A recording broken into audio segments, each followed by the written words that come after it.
Skye Nicolson, day 2, more talk. Yeah. What's she saying up there? It's all talk. She's saying my fans can't fight for me. Again, no shit, Sherlock. We know. They've never fought for me. I fight for myself. It's only me in there every single time. Nothing different on Saturday night. Let's get away from the nonsense. And a little bit disrespectful there. She didn't want to shake the hand. She did shake the hand yesterday. Yeah. Bit of lack of sportsmanship, I thought, but that's all right. Keep that energy. No worries. Family all flew down yesterday. You got a massive support. Yeah. What does it mean to you? I know it means so much to us in Australian boxing. You've been overseas, won the belts. The last time you're here was in 2022. Yeah. What's it mean for you to be back here 3 years later? It means everything. These are the moments that you train your whole life for. These are the moments that I'm away from my family all this time, so we can bring big fights back to Australia. So we need Sydney to show out on Saturday night, show that support, so we can keep coming back and having big fights here. How great is it also another, I think the two best fights nearly made on this card now with Shanika and Nene Hughes. How do you see that fight playing out? Yeah, it's amazing. I think it's a great 50-50 fight. They're both very good girls. I've done plenty of round sparring with both of them. Obviously, Neeks and I go way back. We've been in the gym together since we were 14 years old, so we know each other very well. Nina's obviously based not too far from where my training camp is in England as well. We've done a lot of sparring together over the years since I've been out there. So, I think it's a great fight. I don't really have a prediction. I think, it wouldn't be right to give any predictions, but I respect both girls. They're great fighters, and I think that will be a showstopper on Saturday night. Myself and a lot of others, we see you're 12-0, is that right? 12-0. We see your career over the last probably 3 years in 2 stages. The first, I think, 6 fights was you sort of showcasing that from the amateur to the professionals, and now you're a certified world champion. I believe, and I think a lot of other people believe, now we're going to see a step up. You're going to take it to another level again. A professional Skye Nicolson. Yeah. It's been a big transition and a big work in progress in the gym, but this camp's been unbelievable. I'm sparring and fighting like a pro now, and I'm so excited to showcase that on Saturday night.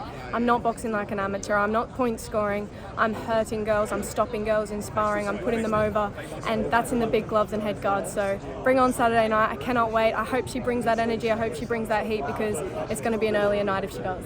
You're a big name in the women's boxing, and I want to talk about some big names. Big one next week, yes. Sandy Ryan and Michaela Maher in Las Vegas. Yeah. Had a lot of controversy last fight. How do you see that fight playing? I love that fight. I think Sandy's had a better preparation in this fight. She had a lot of trouble with her training teams going into the last fight. I actually would love to see Sandy get the win, and we see a big trilogy fight between them, because I think they are both great girls, and it's so great for the sport to have these big fights in women's boxing. So may the best girl win. Again, respect both of those fighters so much. I know them both well. I've sparred with them both as well. Yeah, so people forget that, don't they? Yeah. You've moved around with a lot of these girls. I think Tiara especially thinks I've just waltzed in and just been handed everything on a silver platter. I've been boxing my whole life. I've been training hard my whole life. I've fought everywhere. I've fought everyone. It's not just these 12 fights as a professional. I had 150 amateur fights as well. I've literally fought everyone. World champions, Olympic champions, and all of that will be part of what happens on Saturday night. Another person who you admire a lot, and she admires you, Alicia Baumgardner, 2 days ago, recently just signed with MVP. for MVP. Yeah. Talk about that in the movement in women's boxing before we get to Serrano and Taylor, but Alicia Baumgardner, who's sort of the last 2 years had a bit of an up and down sort of a thing, but is really one of the all-time greats. Yeah, AB's my girl. We're pretty tight. We've hung out quite a lot over the last couple of years. Also done a bit of sparring together and training together. She's a really, really great fighter, great athlete, but also a great person. I'm so happy for her. I think she's going to do amazing things in her new opportunities that have presented themselves with MVP. I think Jake Paul is really trying to do big things for women's boxing, and it's great to see. And it's the platform and the opportunities that we've been fighting for women's boxing, and it's good to see that it's happening. Last question, you've been after Serrano for a while, you know what I mean? Yeah. If you want to unify or step up or whatever. She's got another fight coming up, the trilogy. She's lost the first 2 fights, obviously, twice. Do you think it needs to be a trilogy, and is it someone that you want to fight if she loses or wins after that? In my opinion, I think it is a trilogy that wasn't needed, but it's a business at the end of the day. That she's going where the money is. I don't see her coming back to featherweight now, unfortunately for me, because obviously it's a fight we've been banging on the door for. I wanted to solidify my place as the best featherweight champion, and I wasn't given that opportunity, and I don't think I'll be given that opportunity. I think there's always going to be a question mark on who would have won that fight between Serrano and I, and it's frustrating for me. But at the end of the day, I can only fight and beat who's put in front of me. Like it was said in the press conference today, no champions have wanted to fight Tiara Brown.